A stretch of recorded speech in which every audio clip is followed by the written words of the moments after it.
Good morning students. तो पिछली class में हम पढ़ चुके थे लेसन नंबर फर्स्ट। तो आपका जो फर्स्ट जो चैप्टर है ये है पादपों में पोषण।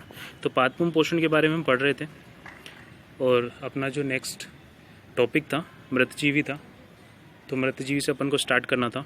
आपने बाज़ार में छत्रक बिकते देखे होंगे, जो मशरूम होते हैं, छत्रक जिसको हिंदी में कहते हैं। ये बाज़ार में आपने देखे होंगे और कहीं कहीं पर आपने उगे हुए खेत वगैरह में देखे होंगे। वर्षा के दिनों में वर्षा की सड़ी गली, टूटी टहनियों अथवा तनों या छाल पर छाते के समान संरचना के गुच्छे भी आपने देखे होंगे। तो छाते के समान संरचना के गुच्छे हैं जो मतलब छतरियों की जैसे दिखते हैं। मशरूम जो होते हैं, छोटी छोटी छतरियाँ जो होती हैं छतरियों की जैसे उगते हैं खेतों में, आपने देखे भी होंगे। आइए देखें कि जीवन यापन हेतु इन्हें किस प्रकार से पोषकों की आवश्यकता होती है और ये उन्हें कहाँ से प्राप्त होते हैं। तो मशरूम जो है एक मृतजीवी का उदाहरण है और ये कैसे उगते हैं, क्या होता है, इनको पोषण कैसे मिलता है, आइए इनके बारे में जानते हैं। तो बूझो जानना चाहता है कि ये जीव अपना भोजन किस प्रकार करते हैं। इनमें प्राणियों के समान मुख भी नहीं होता, तो इनमें मुख भी नहीं होता। ये हरे पादपों के समान भी नहीं, ये हरे कलर के भी नहीं होते, इनमें रंग भी नहीं होता। इनमें क्लोरोफिल अनुपस्थित होता है, अतः प्रकाश संश्लेषण द्वारा भोजन का संश्लेषण नहीं कर सकते। तो इनमें क्लोरोफिल तो होता ही नहीं, हरा कलर तो इसमें होता ही नहीं। हरे कलर का मतलब होता है क्लोरोफिल, और क्लोरोफिल नहीं होता तो फिर ये अपना पोषण किस प्रकार प्राप्त करते होंगे। तो आइए जानते हैं इनके बारे में। तो ये देखिए चित्र यहाँ पर दिया हुआ है मशरूम का। ये पैकेट्स में पैक होकर भी आते हैं और इस प्रकार से उगे हुए दिखाई देते हैं। तो क्रियाकलाप के द्वारा समझने की कोशिश करते हैं।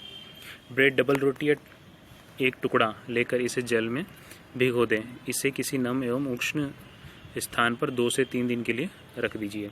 तो एक तो नमी हो और एक उष्ण हो, थोड़ा सा गर्म हो नॉर्मल, और वहाँ पर इसे रख दीजिए 2-3 दिन के लिए रख दीजिए, अथवा उस समय तक रखा रहने दीजिए जब तक कि उस पर रोए जैसी संरचना न दिखाई दें। तो रोए जैसी या रुई जैसी वाइट जैसी संरचना, पपून जिसे कहते हैं पर नॉर्मल भाषा में, वो आकर पे उसकी इकट्ठा हो जाती है। और ये धब्बे किस रंग के हैं, किसी आवर्धक लेंस द्वारा सूक्ष्मदर्शी की सहायता से इसका अवलोकन कीजिए। तो आवर्धक लेंस या सूक्ष्मदर्शी की सहायता से जब उसको देखेंगे अपन, तो अपने प्रेक्षणों को नोटबुक में लिखिए। बहुत ही संभव है कि आपको रुई के धागों के समान संरचनाएं दिखाई पड़े। तो ऐसी संरचना हमको दिखाई पड़ती है। ये जीवन कवक या फंजाई कहलाते हैं। ये जो दिखाई देता है वाइट उसमें, ये कवक कह सकते हैं इनको या फंजाई इनको कह सकते हैं। इनकी पोषण प्रणाली अथवा भोजन विधि विभिन्न प्रकार की होती है। ये मृत एवं विघटनकारी सड़े गले वस्तुओं, जैव पदार्थों की सतह पर कुछ पाचक रसों का स्त्राव करते हैं।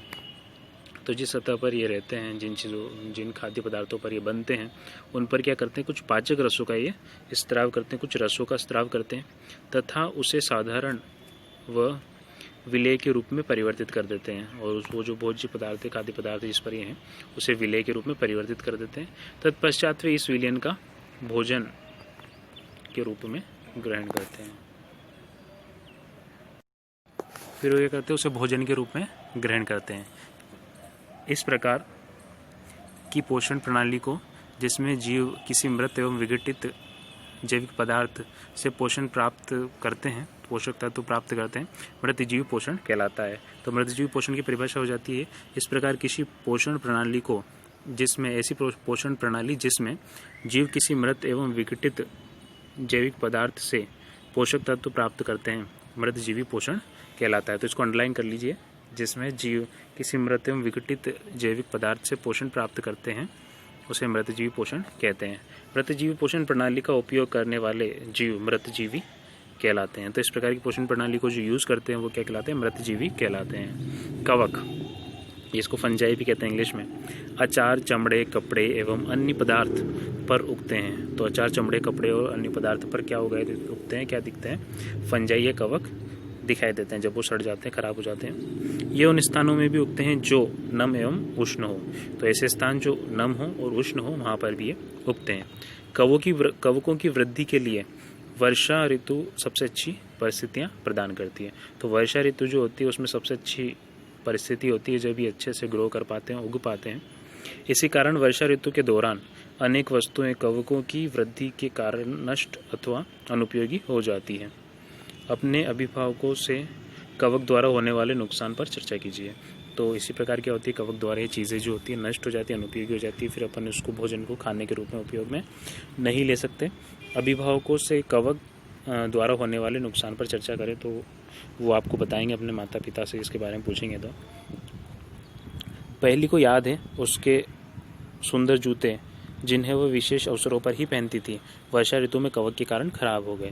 तो जूते जो होते हैं चमड़े के बने होते हैं नॉर्मली बहुत बार, तो वो क्या होते हैं वर्षा ऋतु में कहीं कभी अगर उसको रख दिया अपन ने, बहुत दिनों तक देखा नहीं, बंद करके रख दिया, तो उन पर कवक आकर इकट्ठी हो जाती है, जिसके कारण वो खराब हो जाते हैं।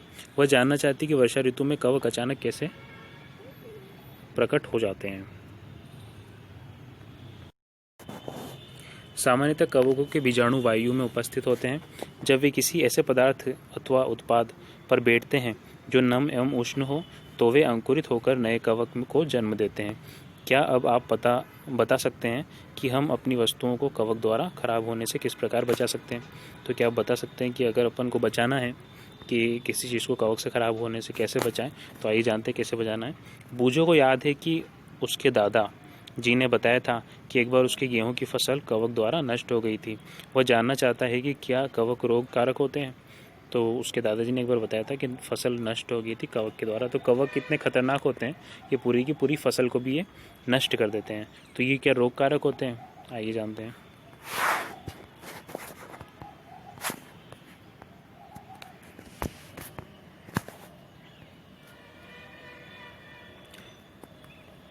पहेली ने बताया कि यीस्ट एवं छत्रक जैसे अनेक कवक उपयोगी भी होते हैं। बहुत सारे कवक ऐसे होते हैं जो उपयोगी होते हैं, परंतु कुछ कवक पादपों, जंतुओं एवं मनुष्य में रोग उत्पन्न करते हैं। तो कुछ कवक ऐसे भी होते हैं जो जंतुओं और पादपों और मनुष्यों में रोग उत्पन्न कर सकते हैं।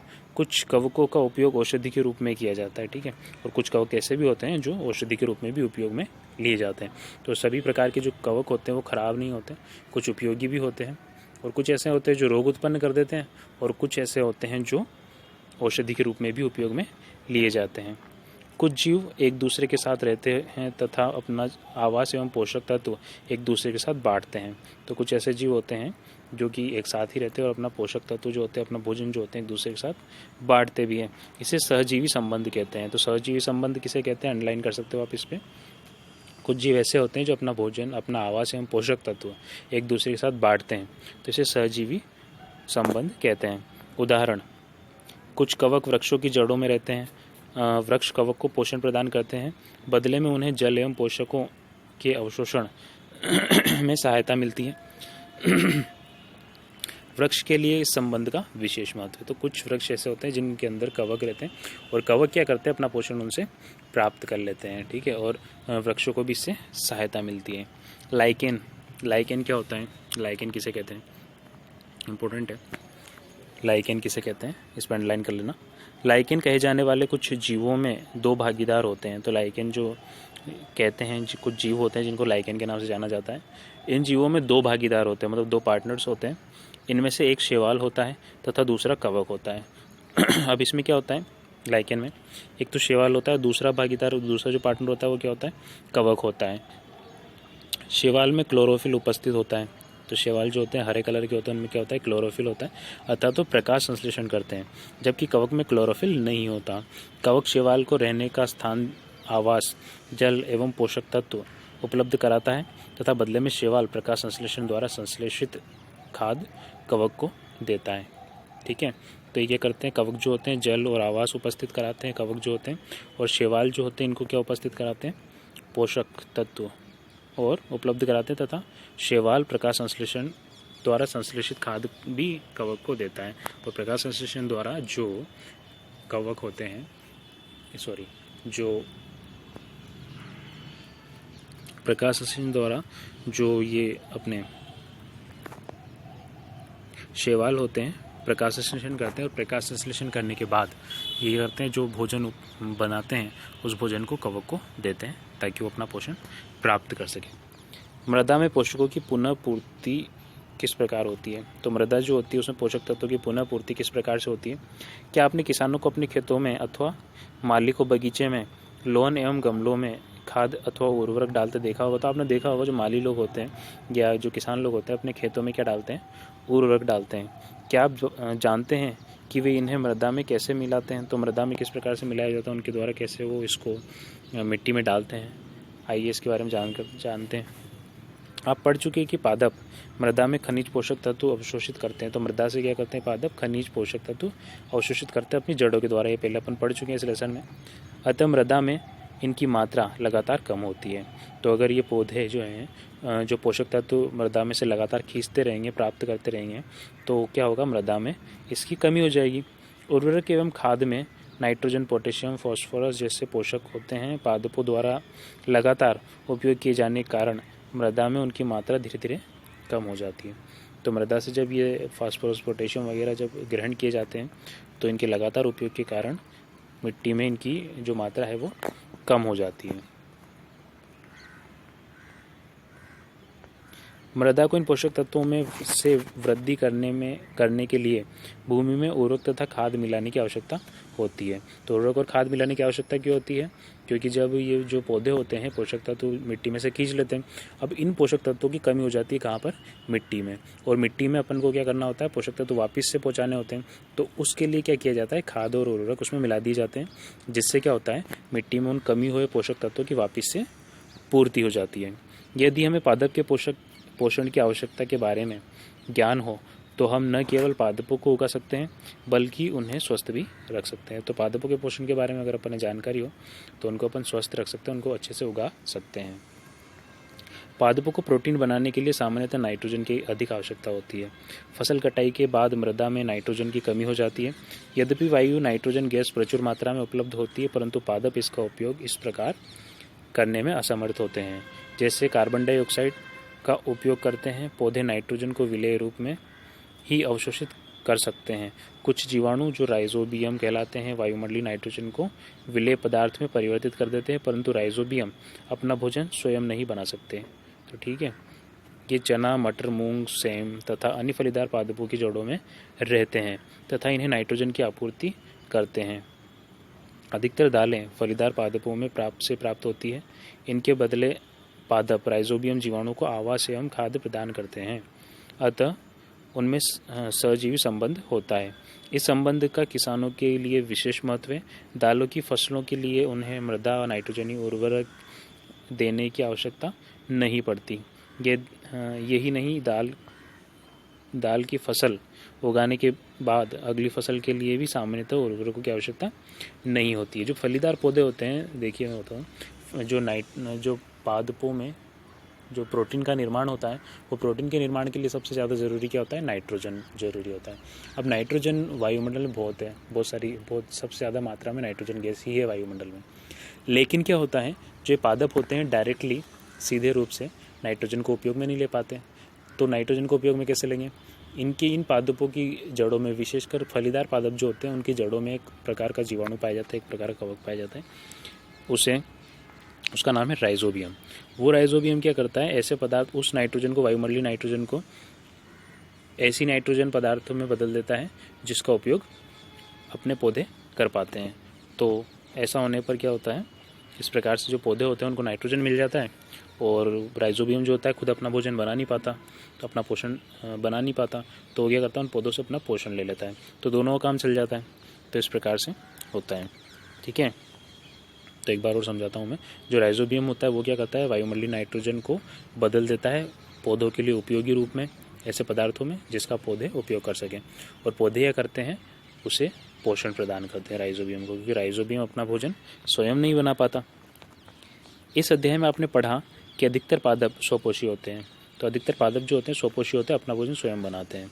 बहुत कम ही पादप अन्य पोषक प्रणाली बनाते हैं, जैसे कि परजीवी एवं मृतजीवी। परजीवी एवं मृतजीवी दूसरे पादपों से पोषण प्राप्त करते हैं। तो कुछ बहुत ही कम पादप ऐसे होते हैं जो अपना भोजन स्वयं नहीं बनाते हैं। तो जैसे परजीवी होते हैं और मृतजीवी होते हैं, ये क्या करते हैं, दूसरे पादप से अपना भोजन प्राप्त करते हैं। सभी प्राणी अपने भोजन के लिए पादप तथा अन्य प्राणियों पर निर्भर करते हैं, अतः इन्हें विषमपोषी के रूप में समूहीकृत किया जाता है। और सभी प्रकार के जो पादप होते हैं तथा अन्य प्राणी होते हैं, ये काय पर निर्भर होते हैं, अन्य पादपों पर निर्भर होते हैं। इन्हें विषमपोषी के रूप में समूहीकृत किया जाता है, या विषमपोषी इनको कहा जाता है। क्या हम कह सकते हैं कि कीटभक्षी पौधे आंशिक विषमपोषी होते हैं? तो हाँ, हम कह सकते हैं कि कुछ पौधे ऐसे होते हैं जो विषमपोषी होते हैं, क्योंकि कीटों का भक्षण भी करते हैं और प्रकाश संश्लेषण भी वो करते हैं, अपना भोजन स्वयं भी बनाते हैं।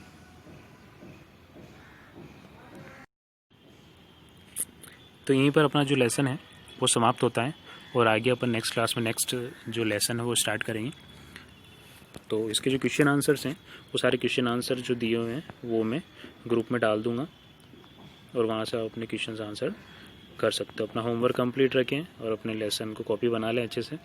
और जो नॉर्मल साइंस की कॉपी जो होती है, एक तरफ से खाली पेज वाली और एक तरफ से भरे पेज वाली प्रैक्टिकल कॉपी जो होती है, वो वाली कॉपी आपको बनानी है और उस कॉपी में ये सारे क्वेश्चन आंसर्स आपको करने हैं। अगर कोई चित्र की ज़रूरत पड़ती है तो चित्र आपको लेफ़्ट साइड में बनाने हैं और जो लिखने का काम है वो आपको राइट साइड में करना है सारा। तो लेफ़्ट साइड जो है ओनली चित्र के लिए है, उल्टे हाथ की साइड जो है वो सिर्फ चित्र के लिए है, वहाँ पर सिर्फ चित्र बनाने, खाली पेज जो होगा उस पर, और जो लाइनिंग वाला पेज होगा उस पर सिर्फ आपको लिखना है। ठीक है, तो ग्रुप में इनके आंसर्स मैं आपको भेज दूंगा, वहाँ से आप लिख सकते हो और अपनी कॉपी का काम कंप्लीट रखना। इनको याद रखना, याद करना, ताकि जब टेस्ट हो तो आपको प्रॉब्लम ना हो और बहुत ही जल्दी इसमें टेस्ट भी आपको लिया जाएगा। Okay, thank you.